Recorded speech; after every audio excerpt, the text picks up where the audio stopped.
नमस्कार मित्रांनो, स्वागत करतो आहे तुमचं पुन्हा एकदा नवीन व्हिडिओमध्ये. खूप वर्षांनी आपण भेटतो आहे. ह्यावेळेस मागच्या वर्षी खूप गॅप घेतला होता मी व्हिडिओ बनवताना, पण ह्यावेळेस नाही होणार. आपण नवीन सुरुवात करता परत आणि नवीन वर्षाची सुरुवात आपण नवीन ठिकाणी सुरू करत आहे. तर आज आपण आहे मथुरामध्ये. तर आज आपण इथून आपण सुरुवात करणार आहे ह्या वर्षीची पहिली व्हिडिओची. तर चला, आता आम्ही मथुरामध्ये पोहोचलो आहे. मी व्हिडिओ नागपूरहून सुरू करणार होतो, पण ॲज युजल नेहमीच्या घाईघाईमुळे मला नागपूरहून सुरू करता नाही आलं आणि आता आम्ही वृंदावनमध्ये पोहोचलो आहे. तर आता इथून आम्ही सुरू करतो आहे. तर चला, तर आता आम्ही निघालो आहे बरसानाकडे. तर आधी आम्हाला बस स्टॉपकडे निघालो आहे. तर इथं आता आज एक प्रॉब्लेम झाला आहे की इथं आज आदित्यनाथ योगी आला आहे. त्याच्यामुळे आज वृंदावनचे जे पण मेन रस्ते आहेत ते सगळे बंद केले आहेत. तर आता आजचं बघूया आता इथून काय ऑप्शन आहे.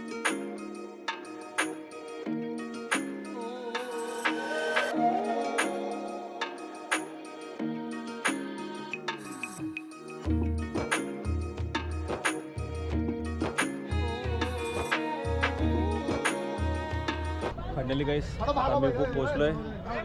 मला टोटल 4 तास लागले पोहोचायला.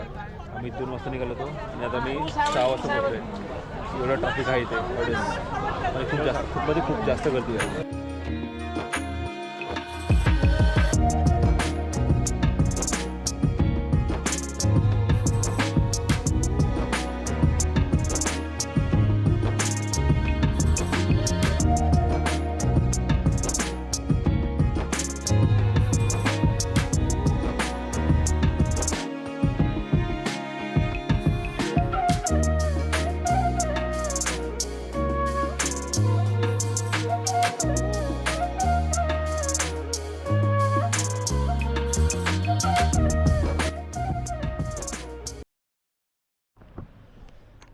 नमस्कार मित्रांनो, आजचा दुसरा दिवस आहे. आज आम्ही वृंदावनमध्ये आहे. काल रात्री आम्हाला यायला 2 वाजले होते, कारण की काल गर्दी खूप होती आणि काल खूप ट्रॅफिक असल्यामुळे पण खूप उशीर झाला आणि वीकेंड असल्यामुळे पण खूप जास्त रश आहे वृंदावनमध्ये आज. आणि आज 26 जानेवारी पण आहे. तर आज बघूया किती लागतो. आणि आज आम्ही ठरलं की आज पूर्ण वृंदावन कवर करायचं. काल आमचा पहिला दिवस होता, तर आम्ही काल पूर्ण लांबचे स्पॉट कवर करून केले, बरसाना आणि गोवर्धन. आणि रात्री आम्ही परिक्रमा केली पूर्ण 21 किलोमीटरची ऑटोने केली आणि त्यामुळे आम्हाला उशीर झाला. आणि आता आम्ही वृंदावनमध्ये आहे. आणि तुम्हाला कधी गोवर्धन बरसाना करायचं असेल तर तुम्ही बरसानाला आधी जाऊ शकता आणि येता तुम्ही गोवर्धन करू शकता. तर गोवर्धन 24/7 सुरू असतो आणि बरसाना 9 वाजता बंद होतो, मंदिर वगैरे. तर बरसानामध्ये फक्त मंदिर आहे आणि आजूबाजूला काही स्पॉट आहेत, तर ते तुम्ही कवर करू शकता. आणि गोवर्धन ची परिक्रमा तुम्ही करू शकता रात्रीच्या, कारण की मोस्टली लोक रात्री परिक्रमा सुरू करतात, त्यामुळे गोवर्धन 24/7 सुरू असतो. तर असं होतं. तर आम्ही पण केली काल परिक्रमा 21 किलोमीटरची ऑटोने केली, पण तरी आम्हाला 2 तास लागले पूर्ण पॉईंट्स कवर करायला आणि सर्व काही फिरायला. आणि ह्यावेळेस मी एकटा ट्रॅव्हलिंग करत आहे. माझ्यासोबत माझे 2 मित्रही आहेत. ह्यांना काल इंट्रोड्यूस केलंच नव्हतं. हे बघा, हा पहिला वैभव. हाय दोस्त, हाय फ्रेंड्स. हा दुसरा कुठे? हा दुसरा हिमांशू. 2 हिमांशू, 1 वैभव. ह्याचा फर्स्ट ट्रिप आहे. हो, आपल्या जिंदगीमध्ये फर्स्ट टाइम बाहेर निघाला आहे मित्रांसोबत. आता ह्याच्या आधी कुठेच निघाला नव्हता. आणि मी तुमच्यासोबत मी आपला एक्सपिरियन्स शेअर करू शकतो. हा, सर्वात आधी चुकी ही झाली आहे हिमांशूची की आणि ह्या हिमांशूला विचारला की तू ट्रिपवर ये, आणि आमचे चांगलेच गोळे लावले. कारण सरळ तर आधी यांनी काय केलं की तिकीट नाही बरोबर काढली, तर त्यामुळे आम्ही झाले 6 घंटे उशीर. आणि मग नंतर दुसरा हे झाला की यांनी रूम केला. आम्हाला यायचं होतं जानेवारीला 23 तारखेला, ठीक आहे. आणि हा बाळा आला. बाळ्याने काय केलं की फेब्रुवारीची बुकिंग केली. आणि माझी मराठी थोडी वीक आहे, त्यामुळे मी असं अटकटतो बोलतो. Otherwise my English is and my Hindi is very good. ह्याची मस्त गडे लावलं पाहिजे तर आपलं. हो, मारलं पाहिजे त्याला. मारलं सर. ॲक्च्युली आम्ही खूप दिलंय, पण याला हे फील होणार याला कधी हे तुम्हाला कॅमेरामॅन नाही दाखवू शकतो, कारण आम्ही याला खूप त्या हिशोबाने आम्ही याला ट्रीट केलं आहे. जसा एक व्यक्ती एका आवारा कुत्ता जैसा एक आवारा कुत्ते को हम ट्रीट करते हैं ना, वैसा हमने इसको ट्रीट किया एक्चुअली में। पर वो कैसा अभी हम कैमरे में नहीं दिखा सकते। चला आता आम्ही निघालो आहे। आता मी ट्राय करू, काल जी आम्ही मिस्टेक केली होती ते आज नाही करू परत रिपीट। आता काल आमचा खूप वेळ गेला होता ट्रॅफिकमध्ये, ह्याच्यामुळे ते ह्याच्यामुळे हा जो ब्लॅकवाला आहे ना ह्याच्यामुळे। हा म्हणतो आम्हाला मला माहीत आहे, मी दरवर्षी येतो म्हणून मी ह्याच्या वर्षी आम्ही आलो आणि ह्यालाच काही माहीत नाही। कल जहाँ जहाँ आज हमने हमने इसका सुना वहाँ वहाँ हाँ। इसने हमारे लगाया। आम्ही ह्याला विचारतो कुठे जायचा, हा म्हणतो माहीत नाही, असं याचे ॲन्सर असतात। त्यामुळे आमचे काल चांगले लागले, पण आज लागू देणार असं आहे। चला आता मी चाललो आहे, ही आहे आपले वृंदावनची गली। चला गाईस, आता आम्ही निघालो आहे आपल्या पहिल्या मंदिराकडे, बाकी विहारीकडे। आता बसलो आम्ही ई रिक्षामध्ये। इथं हा सर्व बेस्ट ऑप्शन आहे ई रिक्षाचा। मी इथं म्हणजे फक्त इथं बार्गेनिंग करा, कारण की इथं टुरिझम बघून खूप लुटमार आहे। आमचे दादामुळे आम्ही खूप हे आहे बार्गेनिंगमध्ये एक्सपर्ट, त्यामुळे आम्ही सर्वाइव्ह करत आहे। आता आमचे लागले असते आता।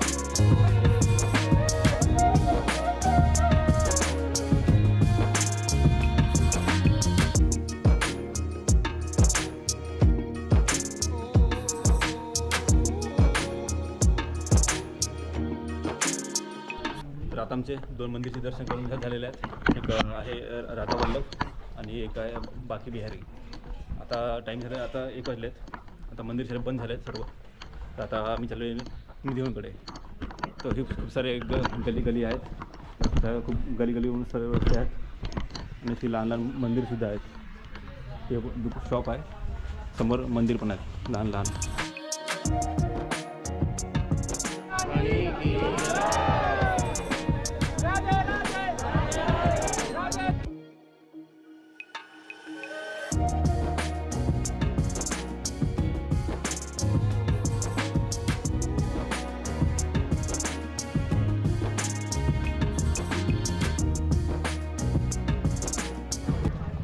तर आता आपण चाललो आहे रंगनाथ स्वामीच्या मंदिरामध्ये।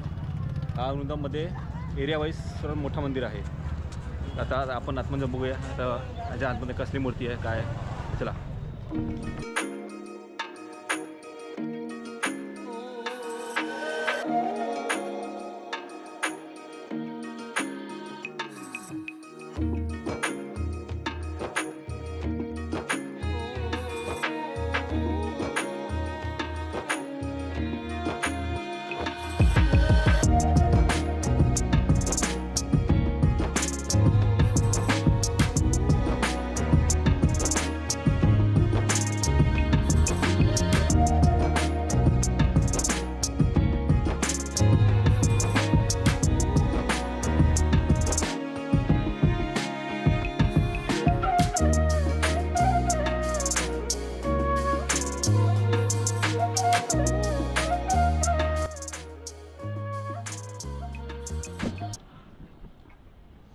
गुड मॉर्निंग मित्रांनो, डे 3 वृंदावन।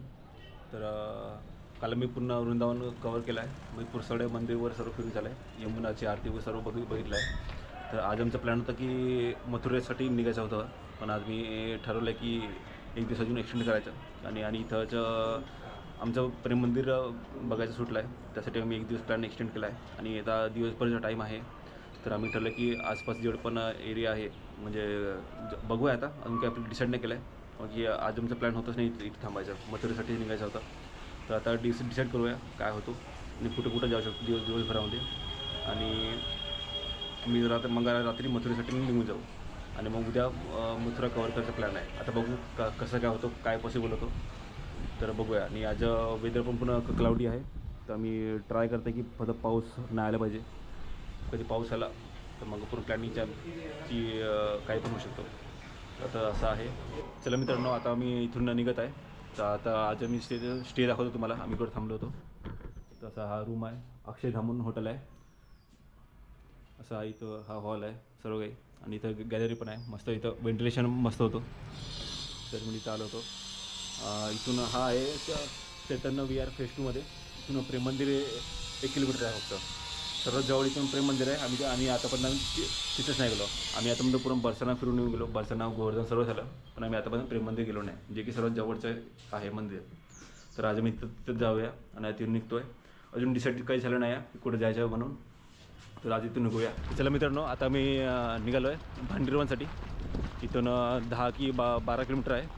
तिथं जाऊया आणि तिथं मंदिर आहे राधाकृष्णाचं, तिथं त्यांचं लग्न झालं होतं लहानपणी, तर तिथं जाऊन बघूया. आज आणि आज वेदर खूप हे आहे, थंडी खूप आहे आज, पाऊस ऊन होत आहे. तर सांगता नाही, फक्त प्रे करते फक्त पाऊस नको येऊ आजच्या दिवशी फक्त, बस. चला मग आता तिकडे जाऊया.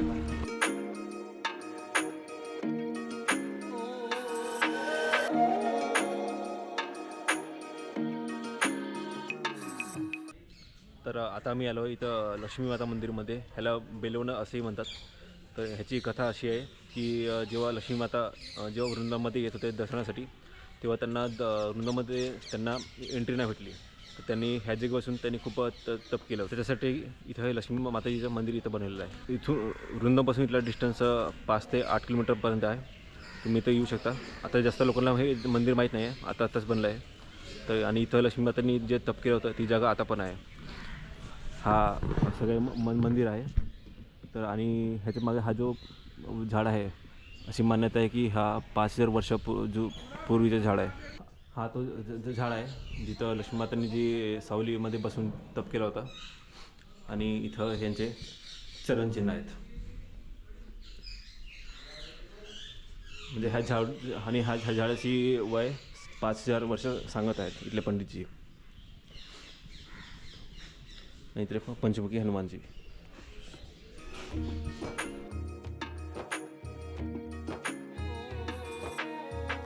तर आपण आता इथं आहे, इथं जागेचं नाव भांडीरवन. इथं राधाकृष्णाचं लग्न झालं होतं आणि इथं त्यांचं लग्न ब्रह्माजींनी लावलं होतं.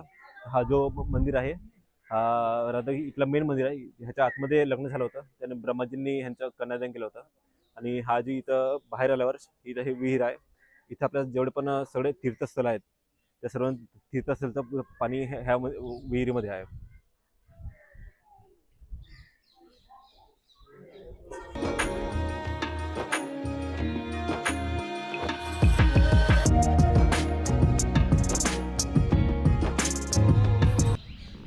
तर हा इथला विवाहस्थळ मेन अग्निकुंडवर सर्व इथं आहे.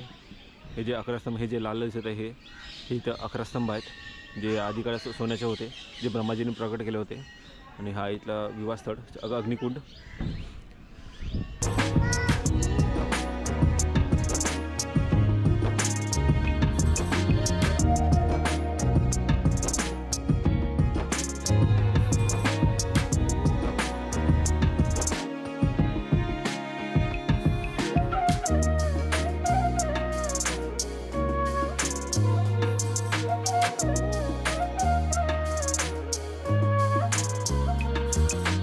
तर आता मी इथं आलो आहे पागलबाबा मंदिरामध्ये.